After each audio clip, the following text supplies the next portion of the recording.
Icons and Legends, Success Strategies of the World's Most Influential Celebrities. I really enjoyed reading it. Lots of gems of wisdom. And obviously, we won't be able to cover all of it. I mean, we'll talk about some And it's of the 400 ones. pages long, so pretty Yeah, 400 dense pages text. long. Yeah, so it's impossible to go through all of it. So, I encourage all of you to get the book if you find our discussion interesting. But anyway, let's start talking about the inspiration behind the book, Rob. Sure. What compelled you to create this comprehensive, collection of life lessons from these, I'd say, 46 celebrities? Yeah, good, Yeah. So good tell us about numerics that. there. I was on set with The Rock for a show called Ballers, and I remember just being in admiration of him. I grew up watching him when he was a wrestler on television, and then being on set with him, I noticed how focused he was. I noticed how kind he was, how caring he was, and I started to research him a bit more after that. And I said, this man has such incredible wisdom, such incredible insights about life, and I wonder if other people in his position have the same thing. And so I started just kind of digging around with celebrities, and I realized that there's a lot more profound insights that they have to offer. And I didn't think that there was another book like it. So I said, let's put one together and make it available for folks so that they can take all of these great things that celebrities have learned in their lives and pass them on to us, even if we're not actors, even if we're not directors, even if we're not in entertainment. So I wanted to create something that was not just inspirational, but it also provided proverbs and life lessons for folks of all backgrounds. And it's really inspired by that time with The Rock. He was so kind, and I just said, wow, this guy has a lot of insight just based on what I was researching about him and finding out about him, and a lot more cerebral than we might think. And a lot of these celebrities are a lot more cerebral than we might think, a lot more thoughtful, a lot more strategic. And so I was just very inspired and impressed by many of them, because I think a lot of times we don't give them enough credit for just them being thinkers, or for them putting into effect strategies that can really put them into positions of success. So it was kind of a combination of all those things, but really that one encounter with The Rock inspired me to kind of dig deeper.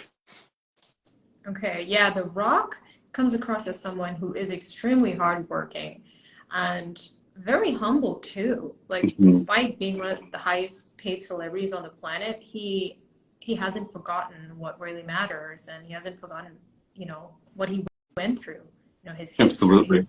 Yeah. Absolutely. He was addicted when he was a child multiple times. He was cut from his high school, or his professional football team only had $7 to his name. And so he had a lot of those formative experiences which were traumatic for him. And so it instilled inside of him this work ethic to never experience those things again. And actually, a common thread throughout the book, many celebrities had very traumatic experiences growing up in their childhoods. Most of them didn't come from fame or from fortune, at least the legends in this book, and they come from a different era for many of them.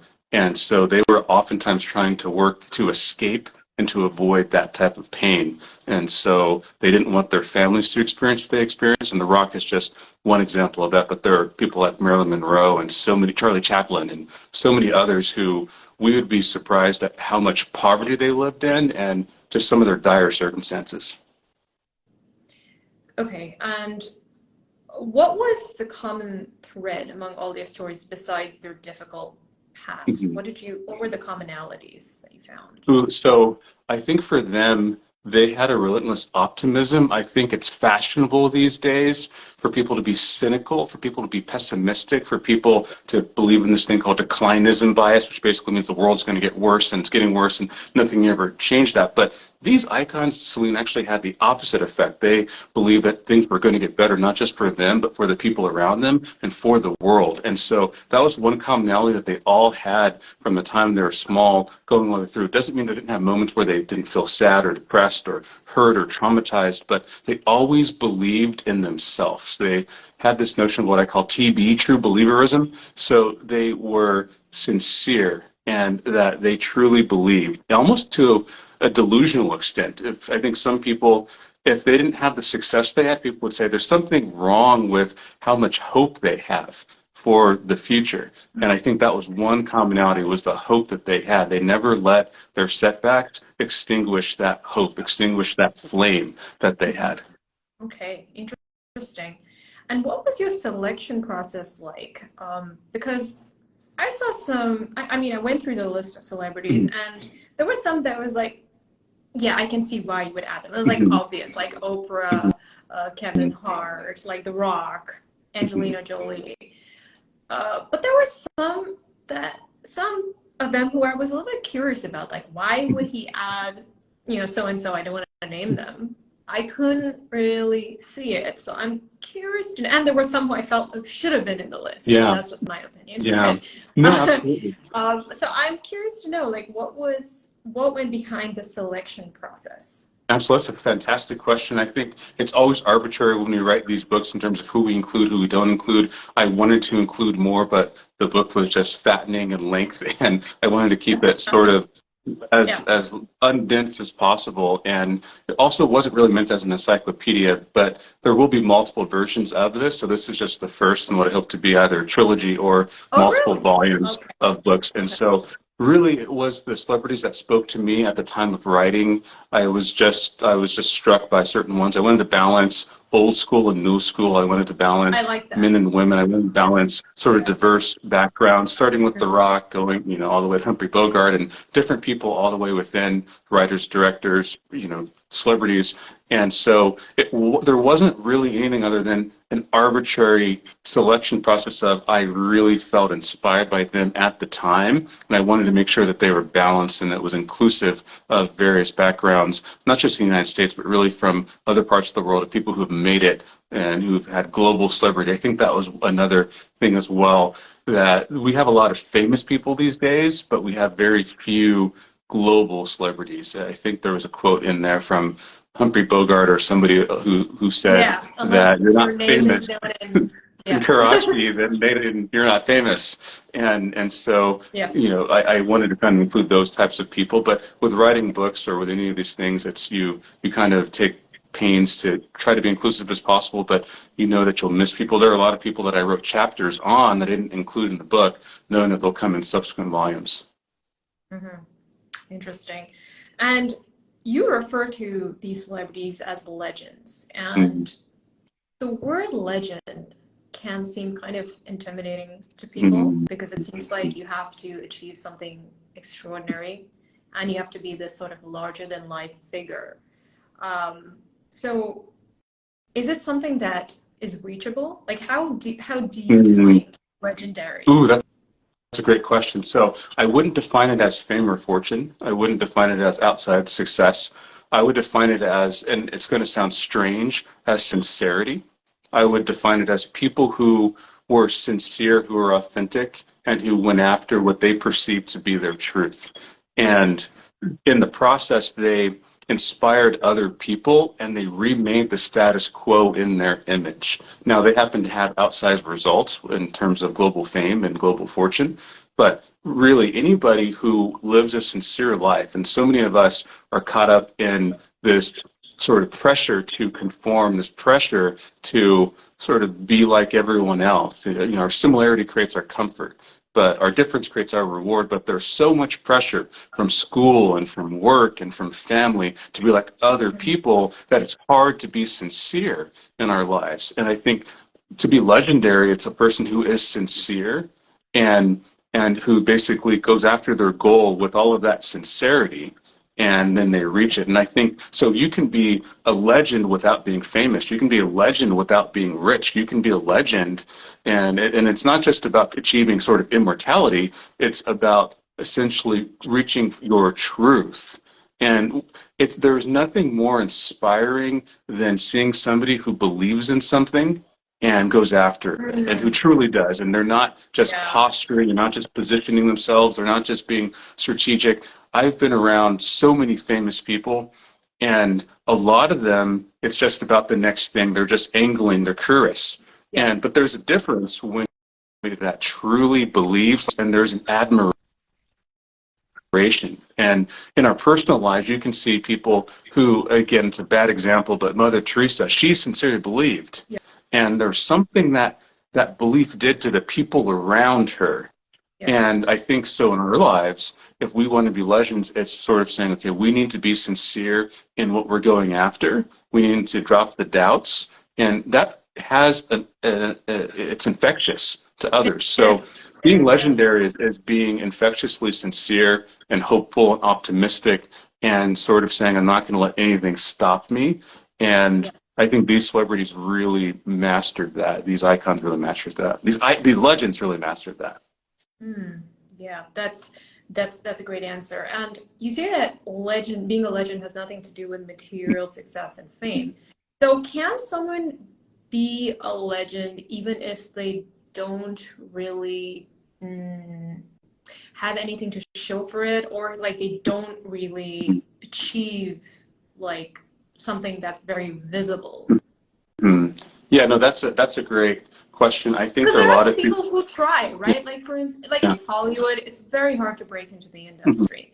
And there might have been people who have tried their best to get a break. They've tried to make all the connections they can, but they didn't really land a big role, or they weren't able to get into a studio, to I don't know, to help out in whatever capacity. So, I mean, do these people, can you consider them a legend in some sense? I don't know if that makes sense.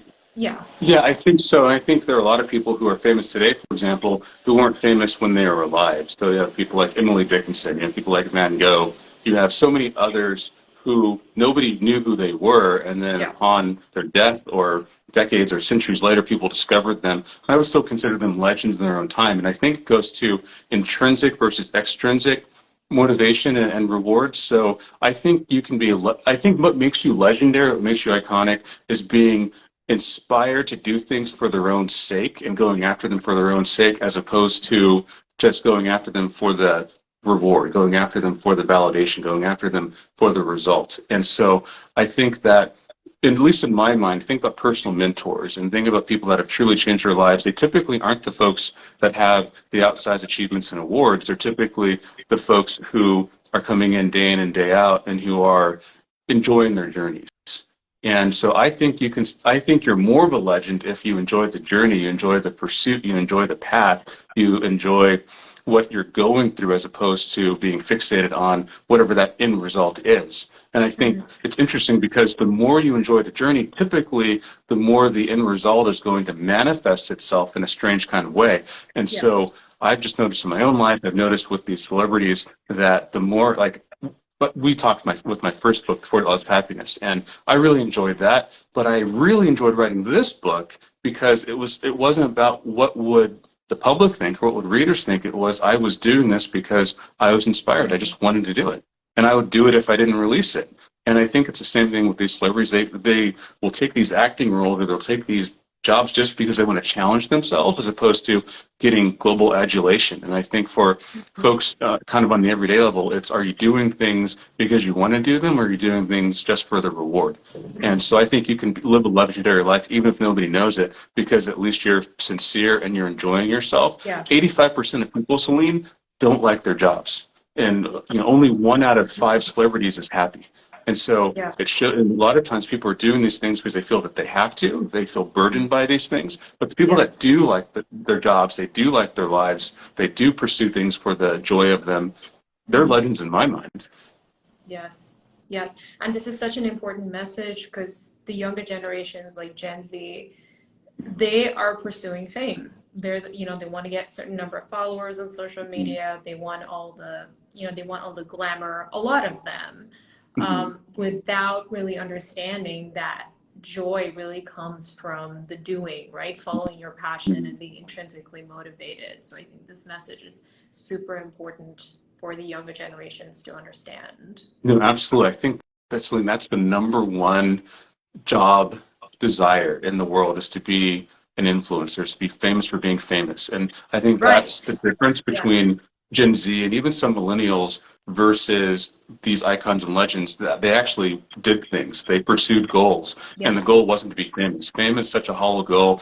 I wish if I could talk to every Gen Zer out there or some millennials Yeah. and really kind of show them the people who have achieved the fame have all said that it's been one of the worst curses that they could have ever had. Almost in every single case, that they didn't like it, that it was fulfilling for a certain period of time, and then they ended up hating it because in many ways it almost destroyed lots Yeah. of them.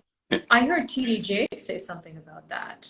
I know Mm, he's not a, I know, can you consider him like, he's not really, well, yeah, he has directed movies, so yeah, you could yeah, consider him he's part got of some Hollywood. movies. But yeah, I remember him saying that he really didn't like the fame initially because of all the criticism that comes with it. You know, all the haters come out Absolutely. and they all go after you. So it's not all that it's cut out to be. No, absolutely. And a lot of times people pursue fame because they feel insecure, they don't feel worthy Right. enough, and they think that And that's going to fill validation. some void in their soul. And then they get it and they realize it didn't fix anything. And then so they don't have escape routes and become even more unhappy and think they need more. What's interesting is, when we reach a goal, it releases dopamine in our system, releases that pleasure chemical. When people become famous, it releases that pleasure chemical, but basically they need more and more fame in order to have more and more of that dopamine released in their minds, released in their systems. And it's the same thing was true on an everyday level. People want likes on Facebook because it releases dopamine in their system. So dopamine, it's also the addiction, neurochemical in our bodies. It's the same chemical that is released if we get a fancy new car or buy a fancy new home or buy a fancy new outfit. So we're addicted to these neurochemicals, and when people become famous, become addicted to it, even though it's harming them. And so it's a really interesting double-edged sword. So what is it that motivated these legends? Like Mm. they weren't addicted to fame and the dopamine, Mhm. you know, they weren't in that vicious cycle. So what is it that motivated them? I I mean, I think know it, it'll be different for each of them, but what was the main one that you noticed? ooh, I think it was to truly be relentless in reaching what they thought the world did and providing what they thought the world didn't have. And so there was just this, like Marilyn Monroe, for example, she's one of my favorite celebrities because I think she's misunderstood. I think she's mischaracterized. And she really wanted to provide a great service. She's known as a sex symbol, but nevertheless, she was one of the smartest people behind the scenes. She was one of the most prolific workers. Before she passed, she made 35 movies, and she was only 36 years old when she passed. And she was very hardworking, and she wanted to provide a new type of entertainment. She wanted to provide a new type of character. She didn't want to play the dumb blonde. She wanted to make people happy. And so essentially what unites all of them is they all wanted to provide something that they felt the world was lacking, that a company trying to provide a good or a service. So they wanted to step in that void and say, I'm going to offer myself in terms of making other people's lives better. So there was kind of a social mission in some ways to many of these celebrities that they really wanted to add themselves. And their gift was them. It wasn't just, something external to them. It was them, their personality, it was their look, it was the intonation of their voice, it was their talent, how they inhabited characters, and those types of How about things. So their they really. Yeah. How about their creativity? Because you had some creative giants on Mhm. that list. I mean, you had Steven Spielberg, Mhm. George Lucas, Walt Disney. Like massive. Like they were pioneers, right? They Mhm. came out with movies and entertainment forms that were, unheard of, like completely original. Absolutely. So Yeah, do I you think. think Mhm. creativity and the drive for excellence could Mhm. be another driving force? Yeah, absolutely. So I think many of them were creative. Interestingly enough, I'm not sure how many of them saw themselves as creative. I think they saw themselves as wanting to do something new and different and build upon the legends of the past. And so a lot of innovation comes from combining two old ideas and mixing into something new. And so I think a lot of them would say that they're literally just reinterpreting the past to create something new. They're modernizing it, or they're combining things to a degree that it makes it seem creative or seem innovative. But I think that was one thing that they were unafraid of criticism, of being able to do things that were seemingly avant-garde, that were out of the ordinary. And a lot of times they weren't doing it just to be avant-garde. I remember years ago when I was living in New York, this is maybe around 2006, I for giggles, auditioned for The Real World, which was a show on MTV that our generation watched. And it was down the street from where I was living. And I remember seeing a guy, and he basically said, "Oh, I'm just different. I'm avant-garde." And he being avant-garde, being different was the end goal. And whereas with Spielberg or with Disney or with some of these others, it was just a means to the end. They just wanted to produce their vision, and it wasn't being different for the sake of being different. And we see so many celebrities show up, particularly at the Grammys or the Met or some of these places, and they have these fantastical outfits on, and they're trying to draw attention to themselves. And these icons, it wasn't about drawing attention to themselves, it was about producing excellence and fulfilling the vision, not just being known as being creative. It was never, I'm the most creative person, look at me. It was something deeper. I think they were much deeper than many of the celebrities we see today. Okay. Yeah. What do you think about this new trend of using their platform? Like a lot of celebrities are using their platform to promote certain ideologies and to virtue signal. Do you think that is something that takes away from the work that they're doing and their talent? I know it's a bit controversial, but I would love to hear your thoughts on that. That's absolutely. I'm glad you asked that. Fantastic. I think in some ways, depending on who they are and what they're doing, can be good. Like Angelina Jolie, I think has an incredible platform for good. She won't really use her platform anything other than helping refugees, helping the least of these, having an incredible focus on the poor. She won't grant an interview unless it's really about that or about how she can talk about her struggles so that other people who are going through what she's gone through can identify and find healing and find meaning and find a pathway out. So I think you have some good examples like that.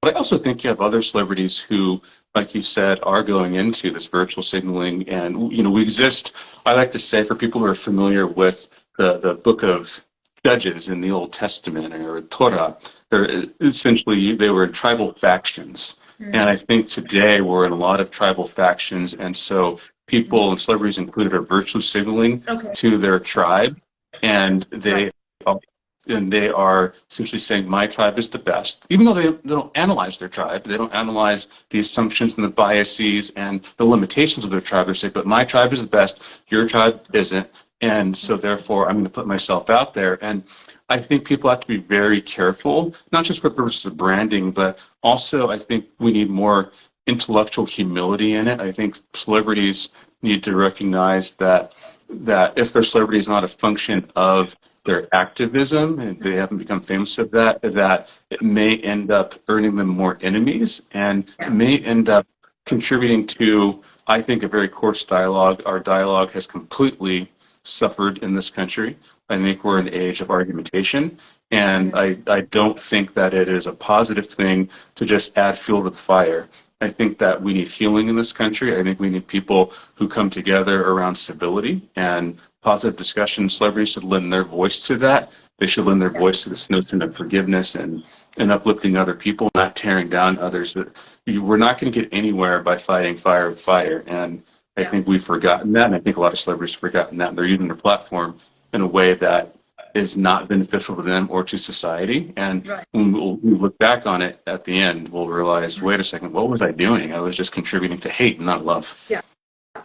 And a lot of the people think that they don't have credibility because, they come from this, they kind of live in a bubble, right? And they're in the palatial estates and in Hollywood. So what do they know about the real problems that people face? So it's like, they can just come across as being preachy. And I'm wondering how the legends that you covered in this book, did they do any of that? Did they use their platforms to campaign for their beliefs, or is that something that they just stayed away from? Ooh, that's a good question. Early Hollywood, it's interesting. Hollywood 100 years ago was all Republican. Hollywood now is almost all Democrat, and these things constantly shift. And depending on the person, they did use their platform, but it's always been controversial. And they, there are more these days because I think it's more socially acceptable. And I also think, back then, Hollywood celebrities, they like to cultivate mystery. They like to cultivate this persona of you don't really know what's going on behind the scenes. You don't really know what I'm thinking. You don't really know where my position is on this issue or that issue. Yeah. And, there are some who didn't do that, like Audrey Hepburn. She was a little different, or Katharine Hepburn, excuse me. But I think you have celebrities these days that they don't cultivate mystery.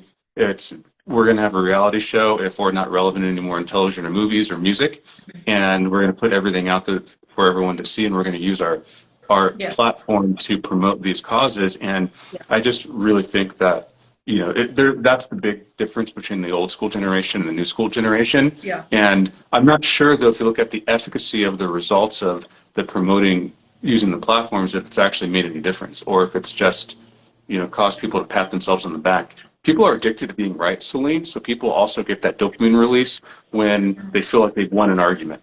And so they just want to go out there and so I think each celebrity has to be careful, and they have to make sure that they get all the facts and they want to put themselves out there. But just because they have a platform doesn't necessarily mean they're right, or doesn't necessarily mean people will listen to them. I don't think a lot of people do listen to celebrities on political issues. Maybe on humanitarian issues they'll listen, but political issues, I think, the minute you become political, you become divisive.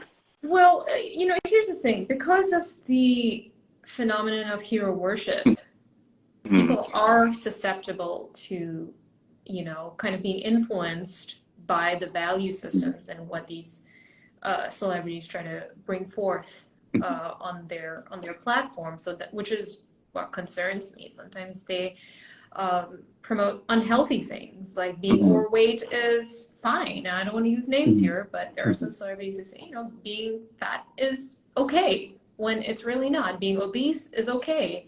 So it's like when that happens, it's you question whether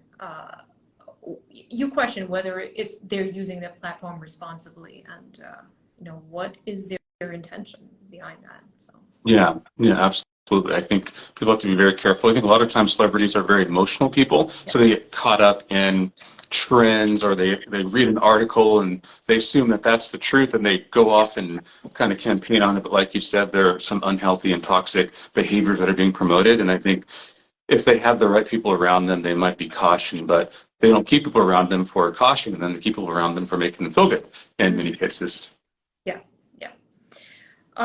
Anyway, so let's get back to the legends. I think we went on a tangent there. That's good, Jen. So as I mentioned earlier, it's difficult to get a break in Hollywood, and hard work is definitely needed. That goes without saying. But how much does luck feature in the success of these stars? Like, don't you think that definitely plays a role into them coming up? Absolutely. I think that's a great question, and I think it's true, and I agree with it. And to put it in context, there's about a 5% acceptance rate for Harvard, about a 5% acceptance rate for Yale, even less for the U.S. Military Academy. It's about 100 times harder to break into Hollywood than it is to break into Harvard. Yes. And I think a lot of people don't really understand how competitive it is when 3,000 people will apply for one role, and it becomes extremely arbitrary because 50 or 100 people could do it. And so I think there's a role that luck plays, because even with hard work, even with determination, even with putting yourself out there, you still may not get the lucky breaks. You can try to influence outcomes, but I know people who have been trying to break in for 10 years, 20 years, and still haven't sort of broken in. I would question if they're truly called to it, or if they're trying to do it because they want the fame and the accolades. So I think if you're called to something, stuff happens for you. If you're not called to it, the doors tend to shut. And so I think being an actor is different than being a legend. If people want to be an actor intrinsically for the sake of it, there are so many opportunities at the local theater, or going down to a school to teach kids, and kind of putting together a YouTube channel. If people want that's one thing. They can exercise their talents that way. But to break into Hollywood, that's a different thing. And I think it does require quite a bit of luck. And Yeah. what's interesting And is, power, though, right? mhm, I mean, like you got to play, there's like a power kind of, I'm trying to find the word, but it's like you have to understand how the inner workings of the industry and how to sort of mhm, play people. I mean, I don't yeah, know. It seems like that's the case. That's what yeah, I've heard, you got yeah, to it's a very work. political industry. It is a political industry. Yeah. That's a better way of putting it. Yeah. Yeah, yeah, no, it's very Yeah. political industry, and it's not just who you know, but who knows you. And it's how much are you going to compromise, not necessarily your ethics, but compromise Yeah. Yes. yourself to fit in. Yeah. There's always the out crowd and there's the in crowd. And the more you want to be in that in crowd, the more you compromise yourself. And I think people have to be very careful of Yeah. that. Yeah. I mean, What the is the Me Too thing worth? movement, right? I mean, that's speaks to how some of the women had to go to very low levels Hmm. to actually break into the industry. I'm not saying that's the case for all of them, but that's an Hmm. example of, For many, yeah. for many, it's been that way. And I remember being on set, and I would hear, because I've acted, but I've also directed, and I'm a professor at UCLA, but I'm kind of I'm like you, I'm a Renaissance person. We're Yeah. polymaths. And so I've Yeah. done a lot of things, but I remember being on set Yeah. and hearing people talk about the actors or actresses and their looks, even after the Me Too movement, or talk about women behind the scenes and just commenting on their looks and not the most pleasant language. Yes. And I Yes. think that plays a big role. There's not really a filter. And Yeah. part of the challenge Viola of Davis was mm, one of those who was really attacked for her looks, and mhm, you know, you mentioned that her critics called her ugly, mhm, but she didn't let it get to her, and because she's so talented, and she let that mhm. be her ticket to success. Absolutely. And I think what's interesting is people are very judged in Hollywood. From the minute you submit an audition to the minute you get on set, you're constantly being judged, you're being analyzed, you're being evaluated. And it's not just by the public or critics, it's by the directors, the assistant directors, it's by the producers on set, it's by the editors, it's by the hair and makeup people, it's by the costume people, it's by the crew guys, it's by the other actors, it's that internal voice, that self-critic. And there's just based on your looks, there are so many filters, so many people who are basically saying, I like this about you, I don't like that about you. And they're just more vocal about it in Hollywood. I remember even myself being Even in the upset. fashion. People were just very, Yeah. yeah, they're just very, they think it's okay because for the most part, you're cast based on your look. Typecast exists, and they cast you because they want you to fill a certain role.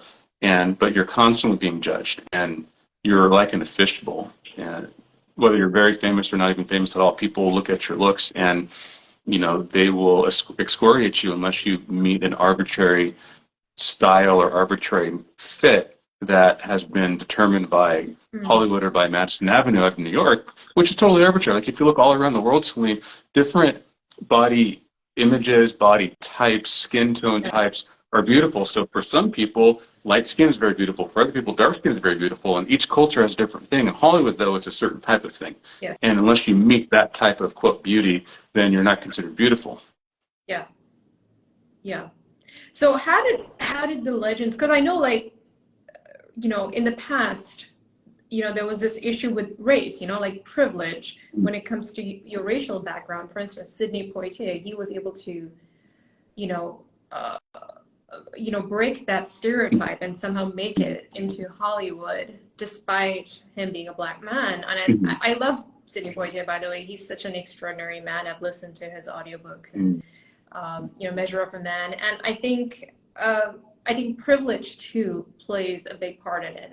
And in the past, you were privileged if you were white. You were the ones who got the top roles. And I think it stayed that way for many decades until recently.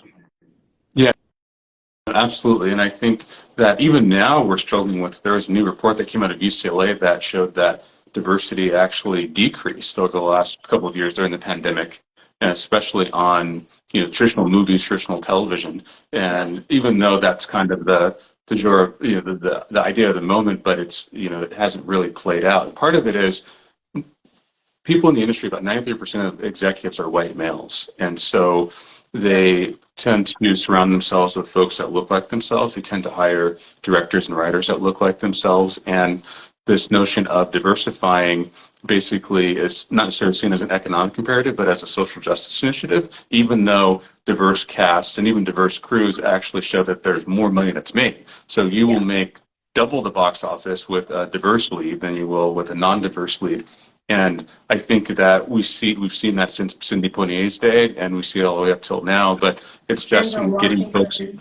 Yeah. Denzel Washington, and it's Yes. getting folks to actually see the data on this and not just kind of go to their own biases. Now, I don't necessarily know how aware people are of their own biases. So on tests I do, I give an implicit bias test for a lot of my kids. Harvard's created a great one, and they get shocked at how many biases they have. And I think there are a lot of biases. And here's the thing: people can say they're not biased. Like a lot of white men, for example, have done studies and they say, "Oh, I'm not biased." Then they actually measure their implicit bias based on their brain waves, and it shows they are biased. And so, There's a test there hasn't for been a lot of that, training. right? The implicit bias test. Out of Harvard, implicit bias test. And so Hollywood's made some strides, but it has a long way to go for female representation, for people of color representation, for different types of representation and that exists. And it's tough. It's a struggle. And just because it is so competitive, and obviously with the writer strike going on, there's going to be a SAG strike pretty soon. There's going to be a director strike pretty soon. So the whole industry will shut down. It makes it even more challenging for people to break through. But Disney's been pretty good about diversity. Like, for instance, The Little Mermaid, they casted a black actress as Ariel, and that created an uproar. There were like a review bombing that happened this week. I don't know if you read about that, but it caused IMDb. IMDb had to change their whole rating system because they couldn't believe how poorly the movie got rated because of the review bombing. So it's pretty interesting. Yeah, it's interesting. I think a lot of people think that if something was one way before, then it has to always be that way. And the reality is we don't necessarily need to play into the tradition or play into the past or play into the stereotype. And I think that's what these legends did so well, and they created their own rules, and they didn't let those existing limitations stop them from... Absolutely. And one great example is The Rock, for example. A lot of people, they know he's this big, buff guy, but the reality is when he first came to Hollywood, he slimmed down. And he was a little stick because that was the look of the leading men. They were Tom Cruise types. And The Rock, he wasn't a leading man then. He said, I just have to be me. So then he transformed himself in that, and he became his authentic self again. When he was a wrestler, he was big. But he said, I can't be this little guy. That's not who I am. And he was able to kind of capitalize on who he really was, not on what the industry wanted him to be. Because realistically, Hollywood doesn't know what it wants. Hollywood, it will go with whatever works. And people don't know. And there's a great, screenwriter who said nobody knows anything when it comes to Hollywood. Nobody knows. And, there's a lot of self-importance there. But the reality is nobody really knows. Right.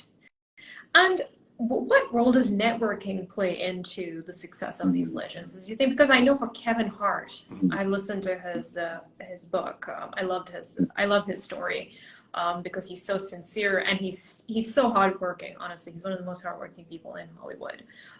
But he did a lot of networking in his early days. Like he went to a lot of the comedy clubs, and he was relentless about that. So based on the research that you've done, how important is networking? Oh, that's so important. I think in Kevin's case, he would actually leave his business card behind on all of the audience seats just so he could get another gig. In case they liked his show, said, hey, call me so I can do another show. And I think people have to realize that in Hollywood, in order to be successful, you have to network daily. It's like 7 days a week. It's a full-time job, just networking outside of your job, auditioning or directing or acting or whatever it is that you're doing. And so I think it's extremely crucial, and it's putting yourself out there and letting one connection lead to the next, which leads to the next and leads to the next. And I think a lot of times people don't like it. They think it's icky, but the reality is... Especially an introvert. The introverted means especially if you're an introvert. And also, too, it's challenging. I remember I was in Emmy's party, the Showtime Emmy's party a couple of years ago, and all these big celebrities are there. And I just remember, somebody looking past my shoulder. They were looking over me to see if somebody more important was there, and I Oh, remember that's the so not resentment. nice. I That's felt so the not for Celine, I nice. felt resentment, I felt bitterness. I forgave the person, but that's the mentality. People are always looking over your shoulder to see See, if I there's don't somebody like more that. important. Yeah. Yeah, yeah, and so I think it's unfortunate that in order to Yeah. display your artistry, that you have to go through an industry like this that Yeah. is very cutthroat or that is very based on appearances. Because the reality is, what I always tell people in Hollywood is that people are only there temporarily. So they're temporarily in their positions of fame or positions of Yes. power, positions of green lighting, and you meet the same people going up as you do coming down. And so the kindness is key, not just as a strategic job function, Yeah. but just to be a good person, be a good human. And for the most part, I'd say about 85, 90% of the industry I've met, they're Yeah. pretty kind, pretty nice. But then you have those divas that get all the attention, and the Harvey Weinsteins of the world, and the others like that. And they give Hollywood a bad rap. I mean, there are a lot of narcissists in Hollywood, and they know how to play the game, right? They Mhm. don't have to be the nice. You don't have to be nice. Like, you just know how to play the game. Yeah. That's just the truth, right? So I'm wondering, like, is that what sets these legends apart? Where they keep, I think you mentioned it, that they're very sincere and that they come from a heart-centered place. Mhm. Yeah, I think a lot of them also are very humble. So The Rock, for example, I worked with Sandra Bullock once, very humble people. Ironically, the celebrities who weren't as humble, maybe the more new school celebrities, the social media celebrities, or the folks who are kind of new to the game, and maybe they have a show on HBO, and I won't mention names, Yeah, and they're known by a select number of people, yeah. they tend, in my opinion, in my experience, to have a lot more ego, a lot more arrogance, Mm, and because they think they've made it. Whereas I think the celebrities who have really made it, whose names are spelled and is pronounced in Karachi, they tend to have a little bit more gratitude that, wow, this is what's yeah. happened. And in some ways, they don't feel they deserve it, even though they've put all the hard work in. It's almost like this, they have this imposter syndrome going on. Yes. It's Yeah. like, wow, I did this. Yeah.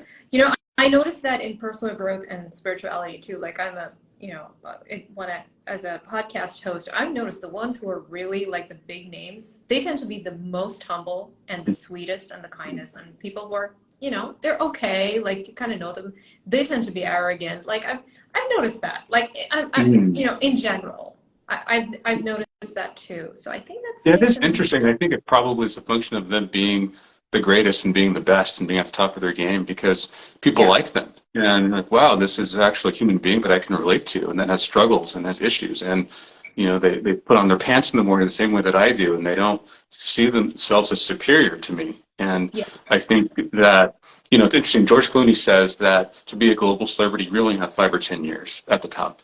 And then after that, Yeah, people I've sort read of forget that. about you. Yeah. And I think that a lot of these new But school do you think celebrities that's are true though? I mean, is that true? Because for instance, like Tom Cruise, like he's had success for 40-year 20 career, years. 30-year career. Yeah. Yeah, I think I actually I still think it's true, Celine. I think that there are a lot of exceptions to it, like Tom Cruise or Tom Hanks, one of my favorites, and Yeah. others like that. But These I are think for the most, evergreen. They're yeah. evergreen. Yeah, but Yeah. I still think there are probably only maybe 10 or 15 of them, of maybe the top 100 global celebrities today. They're very small. Doesn't mean that they're not famous, but it means that they don't necessarily have the same kind of drawing power, the firepower they once had. So what did And they do differently, these people who have mm, lasted for so many years? I think they diversified their roles. So here's a good Ah, example. I think you have people like Tom Hanks, who's had such different roles that he's pursued. Meryl Streep, for example, she has such different roles that she's pursued. She hasn't stayed stuck in one type of uh, acting job. Viola Davis, the same thing. So they've been pretty good about diversifying their roles. Even Jim Carrey, where when we were growing up, he was a comedian and he's done a lot more serious stuff lately. he Jack has. Black, although not on this list, you Yeah. see a Robin diversified. Williams. Mm, Robin Robin Williams. Williams, absolutely. And so I think they diversified, and they also, they took the aging process seriously. That they started playing roles that were more age appropriate for them. They weren't always the superhero, Yes. and whatnot. We know there's some movies today people are wondering why certain people were cast, and they're so. I mean, I don't Indiana think they're old. Jones. Yeah, Indiana Jones.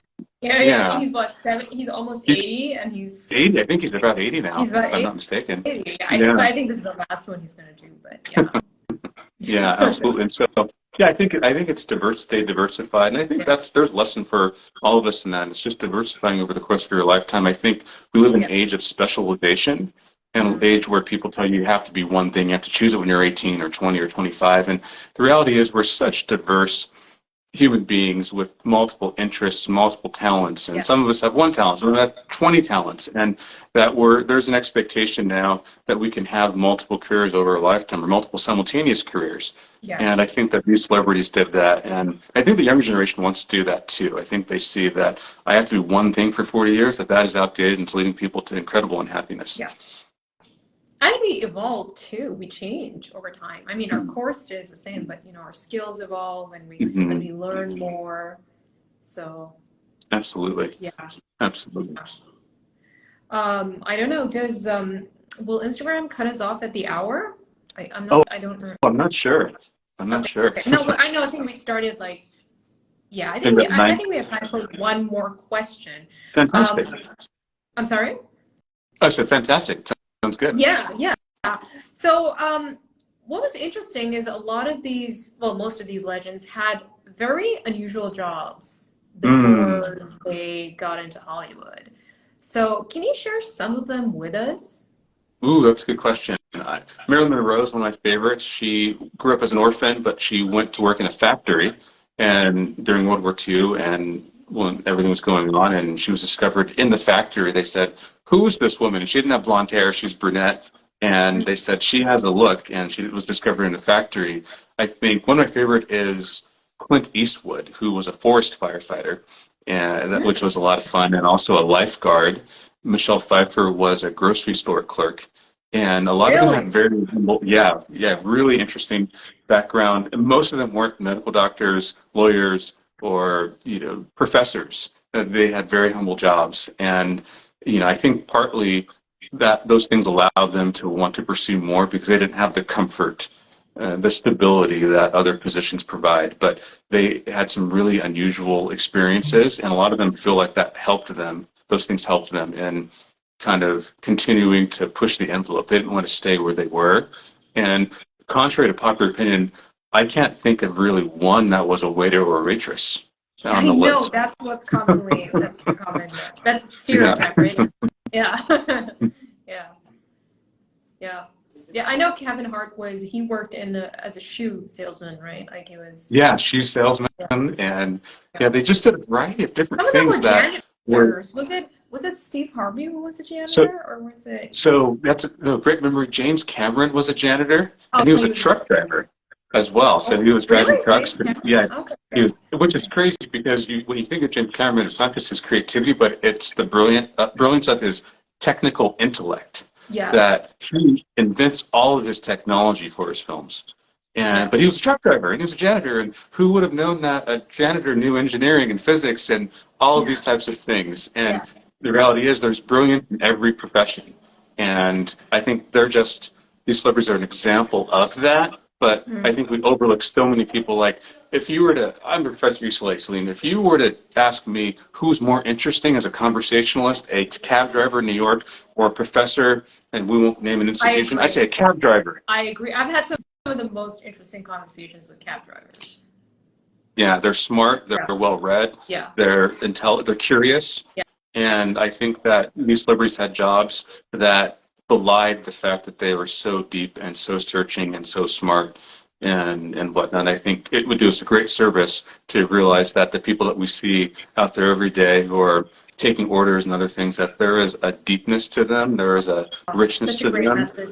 Yeah, and that we should treat them better than we do. And because they have greatness within them, so much to offer us. And if we can help inspire them, encourage them to pull it out, then they can leave so many great contributions to society that we need. That's a beautiful message. Yes, I totally agree with you. And I think, what is the lesson we can take away from the fact that they were not, like, they didn't have any pride when it comes to, like, doing whatever it takes to get to the top. Like, I think, what is the lesson we can take away from that?